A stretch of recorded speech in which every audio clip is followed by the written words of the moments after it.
Timna, chapter 16. In the morning, Mother Abihail joined them for the meal, though she allowed the girls to fuss over her and Timna to serve the food. As Timna passed bread and honey to her father-in-law, he winked at her.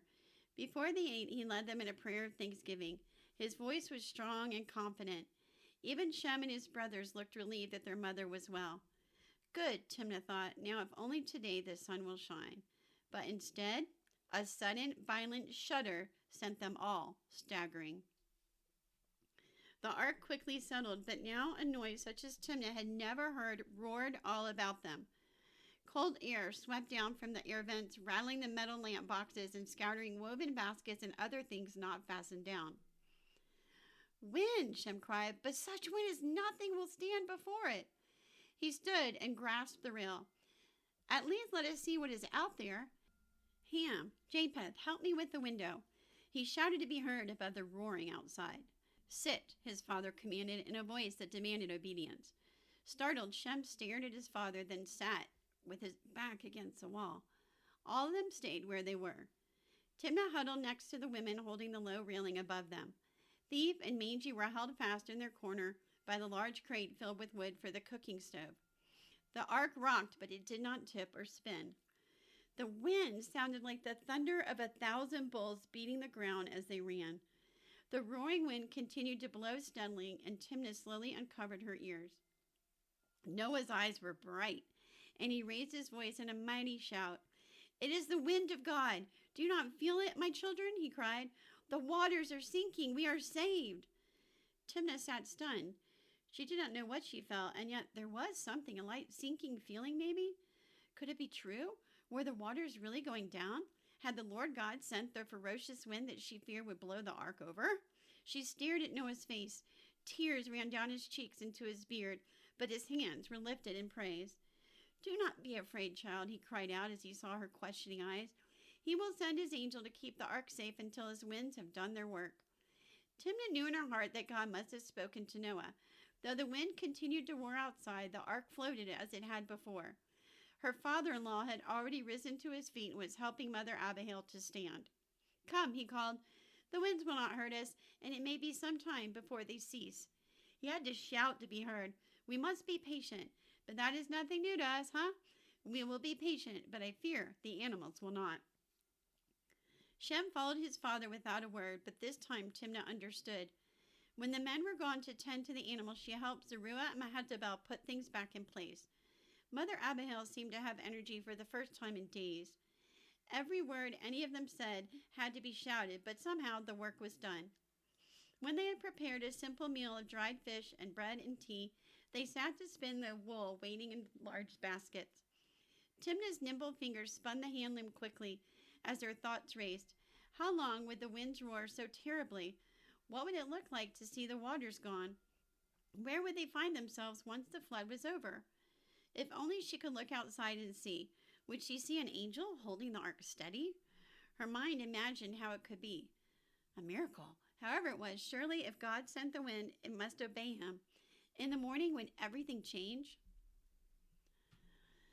That night, the next morning, and the following night, the wind continued to roar. On the third morning, Timna awoke after a night of tossing and heard nothing. Nothing. She sat up to listen. This time she heard the whistling of wind through the vents and felt a cool breeze, but the awful noise was gone. Shem was gone, Silver and Silk too, probably with him. In her haste to dress and smooth her hair, she nearly forgot her outer robe. In spite of her limp, she half ran to the kitchen room. "The winds have stopped, or almost stopped," she cried as she entered. Laughter greeted her. "Yes, we know," Zeruiah said. "Our husbands stayed with the animals last night to calm them, and Mehetabel and I settled in here by the fire. Mother Abihail woke us an hour ago when she came in to tend the fire. The winds were already low then, and now you can hardly hear them." Just then, Mother Abihail hurried in with news. "Come, girls, quickly. The men are opening the windows, and I want you to see for yourself." With Zeruiah at her side and Mehetabel following, Timna hurried after her mother-in-law. One window was already wide open, and Timna saw, even from below, the most wonderful sight she could see. The sun! It was shining gloriously, and all around it was blue sky. As window after window opened, Timna held up her arms and lifted her face to the wonderful sunlight pouring down into the ark. Thief and Mangy ran in circles around Timna. yelping and leaping joyously in the new sunlight. If it was the old sun or not, Thief didn't know or care. It was the sun, with golden light as bright as he remembered it. When the women helped each other climb the ladder to the window ledge, Thief tried to follow. "No, boy, go back," Timna insisted. "You cannot come up here. It's already too crowded." Reluctantly, Thief went back down and waited on the walkway with Mangy. Above them were excited cries of wonder as the women saw the world outside. "There is no land showing yet," Abigail pointed out, "but just feel that strong, cool wind. With that and the sun shining, the waters will dry up, but we shall have to be patient." Timna sang out, "Oh, Mother Abigail, I could wait for a whole year with the sun shining and the breezes so fresh and clear." "No, no, child, please not a year," Abigail said with a laugh. "Have you ever seen the sky so blue?" Zorua said. She lifted her face and let the wind blow against it. "The wind feels so good, at least the ones that are this sides do." Mehetabel laughed. "Yes, I am glad for the sunshine because the wind is a cold one. I don't remember ever feeling such a cold breeze before." "You were right, Mehetabel," Timna said. "Still, I could stand here for hours just gazing at the sunshine and the blue sky." "Yes, me too," Mehetabel said. "But I can't look too long at the water with the sun shining so it dazzles my eyes." Mother Abigail laughed and came along the ledge, carefully holding to the rail until she stood close to the girls. "None of us will forget this day, and I believe we may come back to look out many times. But I think now we should remember that there is still work to do. My sons will have a great appetite today, as will their father." Timna longed to stay, but knew her mother-in-law was right. There was work waiting for them. It wasn't until the excitement died down a little that she realized the fresh air filling the ark was colder. "The sun is shining," she said as Zorua handed her a fresh bowl of dough to mix, "but it feels cool to me. I suppose the wind is cooled by all that water it blows against, and we'll just have to wait until one or the other stops." Zorua smiled. "Waiting doesn't seem so bad to me today, but I do long to see dry land again." "Well, there's not so much as a pebble of it showing yet, but Father Noah says we will see it one day. We must just be patient." As Timna said the word patient, it came out louder than she expected, and suddenly she chuckled. "Patient! It's like lentils, Zorua. Patience and lentils, lentils and patience," she sang. "When do we ever have enough?"